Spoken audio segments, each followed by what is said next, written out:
going on, Jerome's? Beautiful Wednesday. Happy hump day out there to those who celebrate. It's time for another Vikings news dump. So, he sees you when you're pooping. Vikings getting ready for another week, but of course taking care of the Jacksonville Jaguars last Sunday. Moving to 7-2. It is a movie. Cam Beasley. Byron Murphy Jr. Getting the 2 interceptions for the Vikings. Harrison Phillips adding a fumble recovery as well. Plus, the oddest gritty this side of Mike Gesicki. Horrible Harriet, we love you, man. But nah. But love seeing Beasley and Byron Murphy Jr. playmakers on the back end. Now, I know that fans sometimes get frustrated with Beasley and Murphy on the back end. Sometimes they give up plays. It's what it is playing DB in the modern NFL, man. But I certainly was happy that they're on the team on Sunday. Hopefully this Sunday as well. Also, love that the Vikings get back on Tuesday. Generally, the players' day off on a Sunday game week. And the Vikings, a bunch of them, this is from Nick Muse's Instagram, a bunch of them putting in that work, Habitat for Humanity. Now, I know that it's a wonderful cause. And I just worry, given the Vikings' history, knocking on all the wood and power tools. I feel like that's a bad combination. Plus, how often do you think Jordan Addison has used power tools, huh? At least they don't have him with an industrial nail gun or on a bandsaw or something like that. I don't know, man. Just run the pick six play. I don't know, so obviously he's on a ladder too. So looks like they're putting up drywall, putting in drywall screws. Drywall screws are brittle, man. I just don't like this at all. I feel like we're just inviting bad things. Can't they just work like the canteen? Can't they just work lunch for Habitat for Humanity for the workers? I mean, they'd love that, photo ops and all that stuff. I don't know, man. Also, Ty Chandler's just looking into my soul. Like he knows that I've talked poop about him. Next, speaking of Brian Flores, so we're going to expand on this later in the week, but Flores has the Vikings playing the best defense in the National Football League, and obviously he wants to get back on the horse, another job potentially open up, but it's going to be the right spot.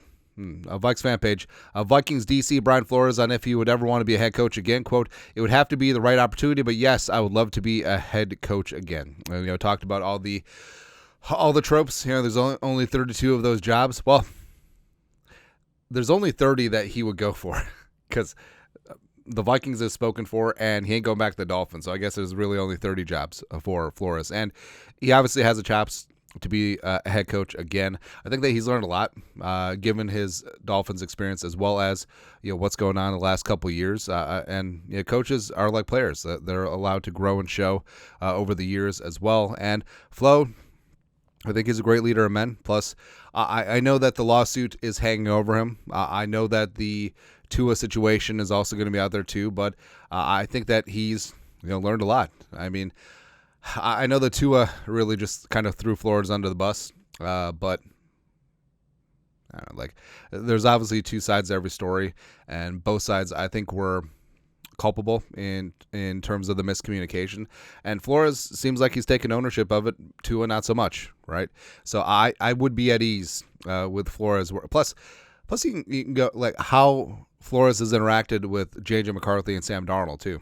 I think that's all part and parcel there. Now, selfishly, I would love if he stuck around. Plus, I know that there's only so many jobs, but a lot of these jobs are bad.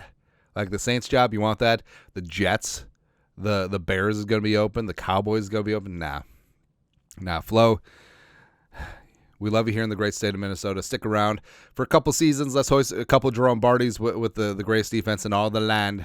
We'll move from there. Also, this is great. So Coach Matt Daniels spoke to the local media jackals. This is from Alec Lewis. Viking special teams coordinator Matt Daniels just called John Parker Romo the Undertaker. All right, so he's thinking about analogies for the kickers that he has. John Parker Romo is the Undertaker because he wants to bury you. Will Rackard is Stone Cold Steve Austin. It's pretty good. I kind of like it, man. But John Parker Romo, 4 for 4 in his debut with the Vikings. He's not going to win NFC Special Teams Player of the Week because that'll go to the stupid Lions kicker, but he deserves it. Anyways, but no, I mean, John Parker Romo deserves it. Jake Bates can go kick rocks. But JPR, it's really good. And obviously Reichert is the guy, but John Parker Romo is definitely putting some good tape out there, and he deserves to have a spot because there's no way in hell that he's not a top 32 kicker in the world. Absolutely. Also, absolutely, top linebacker in the world. Alec Lewis, the Athletic. Vikings DC Brian Flores said today, feeding local media jackals, what has seemed pretty obvious, the linebacker play Cashman really opens things up for the defense, allows multiple players to blitz because Cashman can occupy zones underneath extremely well, and Cashman himself continues to impress as a blitzer. And also the leadership, getting things lined up, calling stunts and games up front. And it's not too much of a stretch to say, like, if Cashman had been healthy all season, the Vikings are 9-0. Because, as we point out several times, the Lions and the Rams, where they made their money was in the middle of the field. The Vikings couldn't stop it, and exactly where Cashman would be. So, Cashman, super valuable. Glad that he is back. Glad that the toe seems okay and good to go. But, yeah, it's a completely different defense, and everyone else gets to play where they need to play. It's good, man. Also good. Speaking of comeback from injury, TJ Hockinson. Now, Hockinson is sort of getting lost in the wake of Josh Oliver, who's having himself an awesome last couple of games as well. PFF Vikes, TJ Hockinson in his second game back, 85.5 PFF grade, third amongst tight ends, 8 receptions, tied for first, 72 receiving yards, first, 6 first downs, first. All right, so he may have missed National Tight End Day, but he had his own National Tight End Day. And this is exactly what the Vikings are going to have to do to beat all of the cover 2 that's being thrown at Justin Jefferson to stop the big play over the top. Just take everything underneath. Exactly what they have to do.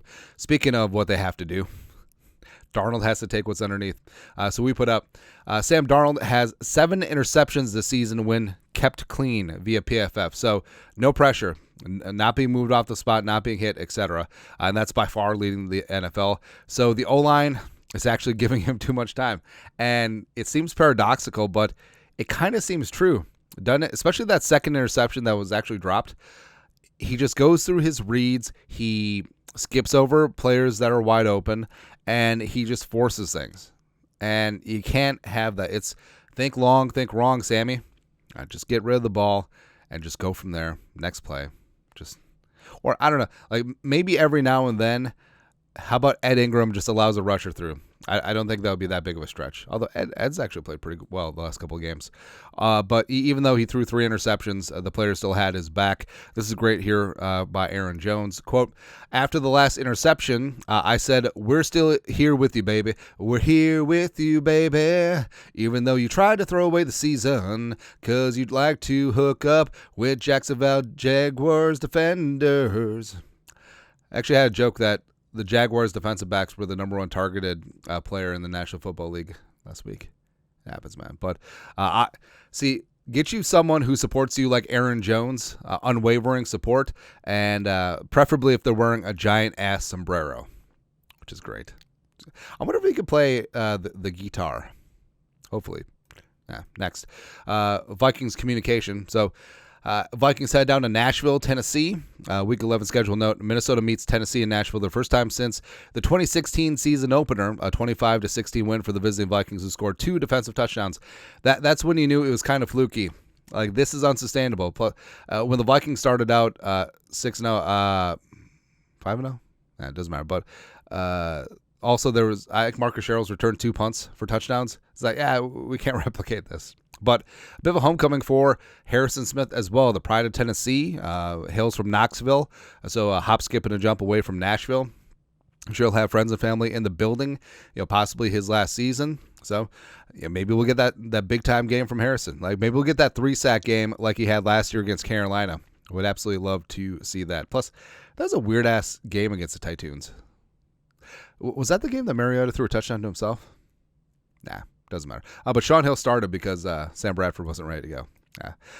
Also, on Tell Us What Metellus, this has been a content goldmine. Like, I always love 96 questions, but Metellus is really good. Michigan man. Love to see that. So he asked, who's the most famous person in your phone? And BZ said Manny Pacquiao, of course, because Philippines hooking up. He actually said he talked to Pacquiao this week. So did Pacquiao call him after Beasley had the interception and did the breakdance? I would love that if that happens, or at least a text. Manny says, "What's up?" Then I think Addison said Elon Musk. I don't know, man. I don't know. If Addison really is BFFs with Elon Musk, get him a self-driving Tesla and just call it a day. Let's go from there. Who's my most famous person? Oh, I actually do have Kirk Cousins' number. I don't know if it still works.